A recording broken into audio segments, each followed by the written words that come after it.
नमस्कार, आप देख रहे हैं न्यूज 4 नेशन और मैं हूं प्रियदर्शन। कुरनी विधानसभा उपचुनाव में भारतीय जनता पार्टी के प्रत्याशी केदार गुप्ता की जीत सुनिश्चित करने के लिए अब लोजपा रामविलास के चिराग पासवान भी चुनाव मैदान में प्रचार के लिए कूदेंगे। जी हां, चिराग पासवान, लोजपा जो रामविलास के सुप्रीमो चिराग पासवान हैं, वे कुरनी में भारतीय जनता पार्टी के प्रत्याशी केदार गुप्ता की जीत सुनिश्चित करने के लिए वहां पूरे दमखम से उतर रहे हैं और इसके लिए बाकायदा उन्होंने अपनी पार्टी के कई नेताओं को कुरनी में चुनाव प्रचार करने की जिम्मेदारी सौंपी है। ये तमाम नेता कुरनी के पंचायत स्तर पर और बूथ स्तर पर अलग अलग क्षेत्रों में भारतीय जनता पार्टी के प्रत्याशी केदार गुप्ता के लिए वोट मांगते नजर आएंगे। दरअसल मोकामा और गोपालगंज, इन दोनों जगहों पर चिराग पासवान ने अंतिम समय में चुनाव प्रचार किया था। उसके बाद से ही लगातार यह बातें सामने आ रही थी कि क्या कुरनी में भी चिराग पासवान चुनाव प्रचार करेंगे। अब इन तमाम बातों पर जो अटकलें चल रही थी, उन अटकलों पर विराम लगाते हुए चिराग पासवान ने इसकी बाकायदा आधिकारिक घोषणा की है। उनकी पार्टी की ओर से चिट्ठी जारी हुई है कि किन किन नेताओं को कुरनी में चुनाव प्रचार का जिम्मा सौंपा गया है। और सबसे बड़ी खास बात है कि कुरनी में चुनाव प्रचार करने के पूर्व भारतीय जनता पार्टी ने भी चिराग पासवान को एक पत्र लिखा था और उस पत्र में बड़े ही अनोखे अंदाज में चिराग पासवान से चुनाव प्रचार में सहयोग करने के लिए अनुरोध किया गया था। दरअसल भारतीय जनता पार्टी के बिहार प्रदेश अध्यक्ष डॉक्टर संजय जायसवाल की ओर से जारी इस पत्र में चिराग पासवान के बारे लिखा गया कि आपकी पार्टी की स्थापना दिवस की हार्दिक बधाई एवं शुभकामनाएं।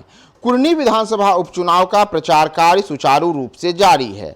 आपका एवं आपकी पार्टी के नेताओं का कुरनी विधानसभा में पार्टी प्रत्याशी के पक्ष में चुनाव प्रचार हेतु आपके बहुमूल्य समय का अनुरोध है। मोकामा एवं गोपालगंज उपचुनाव में आपके सहयोग के लिए हमारा आभार।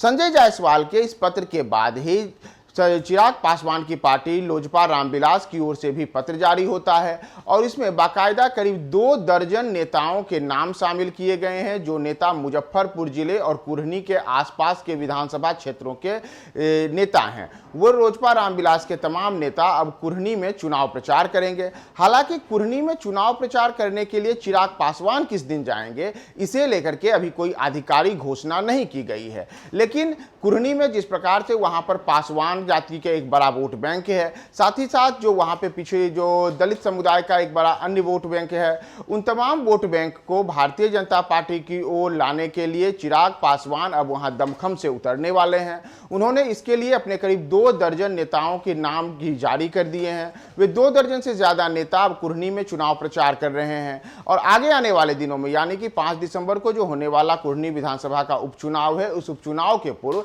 यह तय है कि चिराग पासवान भी अब कुरनी जाएंगे और वहां पे केदार गुप्ता के लिए वोट मांगेंगे। अगर कुरनी विधानसभा क्षेत्र की बात करें तो वहां पे भारतीय जनता पार्टी के प्रत्याशी केदार गुप्ता का मुकाबला जदयू के मनोज कुशवाहा, साथ ही साथ वीआईपी के नीलाभ कुमार के अतिरिक्त कुल 13 उम्मीदवार वहां चुनाव मैदान में हैं, जिनके बीच यह मुकाबला है। ऐसे में पिछली बार का जो वर्ष 2020 का विधानसभा का चुनाव हुआ था, उसमें राजद प्रत्याशी ने कुरनी में जीत हासिल की थी, लेकिन इस बार इस सीट को महागठबंधन के खाते से अपने भारतीय जनता पार्टी अपने पाले में करने के लिए पूरे जोर शोर से लगी हुई है। ऐसे में चिराग पासवान का उनका साथ मिलना भारतीय जनता पार्टी को, विशेषकर जो दलित समुदाय का वोट बैंक है, उसके लिए बेहद अहम माना जा रहा है कि दलित समुदाय के वोट बैंक को और विशेषकर पासवान जाति के वोट को भाजपा की ओर आकर्षित करने में चिराग पासवान अहम भूमिका निभा सकते हैं। मोकामा और गोपालगंज के विधानसभा उपचुनाव के दौरान भी ऐसा देखने को मिला था। इसी कारण से संजय जायसवाल ने पहले चिराग पासवान को पत्र जारी किया और उसके बाद उसी पत्र के बाद